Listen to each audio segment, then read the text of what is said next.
Dans cette vidéo, nous allons voir comment adapter, créer et partager des ressources pédagogiques grâce au gestionnaire de ressources personnalisées ou GREP. Pour cela, à partir de ma page d'accueil, je clique sur l'onglet GREP. Lors de ma première utilisation, apparaît la charte m'informant que tous les contenus modifiés deviennent ma propriété intellectuelle. Je dois en prendre connaissance et l'accepter pour continuer. EduMaxicours devient alors hébergeur. Une fois la charte acceptée, je suis redirigée sur la page d'accueil du GREP. J'y trouve mon espace personnel regroupant mes dossiers dans Mes ressources, la liste des ressources partagées dans Ressources partagées.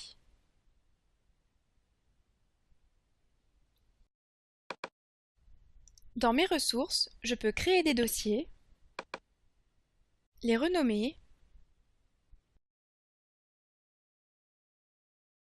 les organiser à ma convenance en les déplaçant avec un glisser-déposer, les supprimer. Dans chaque dossier, j'ai ensuite la possibilité de créer de nouvelles ressources pédagogiques en associant des fiches de cours, des QCM, des exercices à trous. Pour créer une fiche de cours, je clique sur l'icône Fiche. Je lui donne un titre. Je saisis mon texte. Je le formate à ma convenance. Je peux y insérer des images, un fichier son, etc. Le petit triangle à gauche de la barre d'outils me permet de la masquer. J'enregistre enfin mes modifications. Ma fiche créée se place à la racine du dossier Mes ressources. Je n'ai plus qu'à la glisser-déposer dans son dossier destinataire. Pour créer des QCM, je clique sur l'icône QCM. Je donne un titre à ce QCM. Je saisis ma question. Je saisis jusqu'à 3 réponses possibles.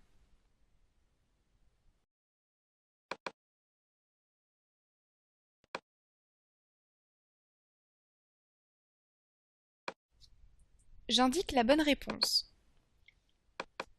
ainsi que des indications de correction.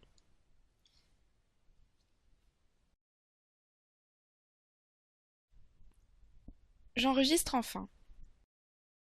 Mon QCM créé se place à la racine du dossier Mes ressources. Je peux visualiser mon exercice en cliquant sur l'icône Voir.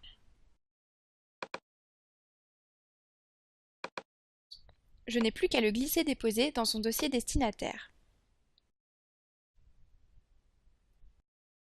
Pour créer des exercices à trous, je clique sur l'icône Exercice à trous. Je donne un titre à cet exercice. Je saisis la consigne. Je saisis mon texte. Puis je sélectionne un mot et clique sur Insérer un trou.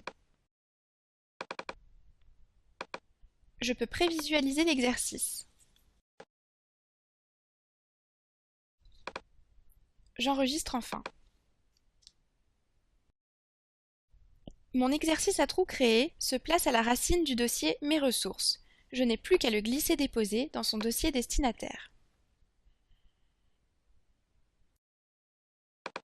À partir de n'importe quelle ressource, je peux la copier, l'éditer, la visualiser, la partager, la renommer ou la supprimer.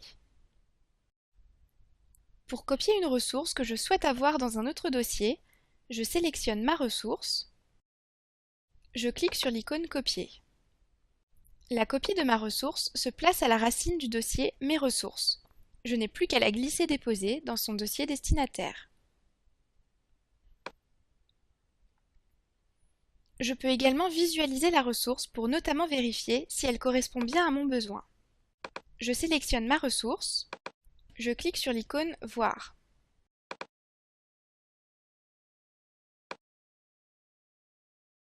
Si je souhaite modifier une ressource proposée par EduMaxicours afin de l'adapter à mes cours et à ma pédagogie, je retourne sur mon bureau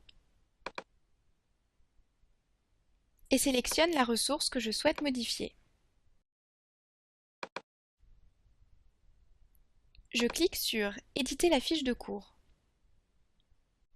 S'ouvre alors la fenêtre d'édition dans laquelle je peux effectuer mes modifications. Puis j'enregistre. Par défaut, la fiche est enregistrée à la racine du dossier « Mes ressources ». Je la déplace jusqu'à son dossier de destination. Nous avons vu mon espace personnel « Mes ressources ». Voyons maintenant « Mes ressources partagées ». Ce dossier est un espace de partage communautaire permettant la diffusion de contenu entre les enseignants. Si je décide de partager une ressource, je la sélectionne et je clique sur « Partager ». Dans la fenêtre, je sélectionne le niveau, la classe, la matière, la partie du programme. Je choisis de la partager, soit avec la communauté EduMaxiCours, soit avec d'autres enseignants de mon établissement. Puis je valide.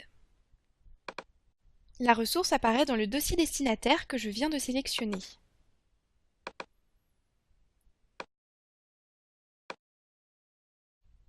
Les ressources partagées sont alors encadrées d'un filet de couleur. Toutes les ressources que je crée ou modifie sont ensuite utilisables dans l'outil Parcours pour les projeter en classe ou bien les envoyer à mes élèves.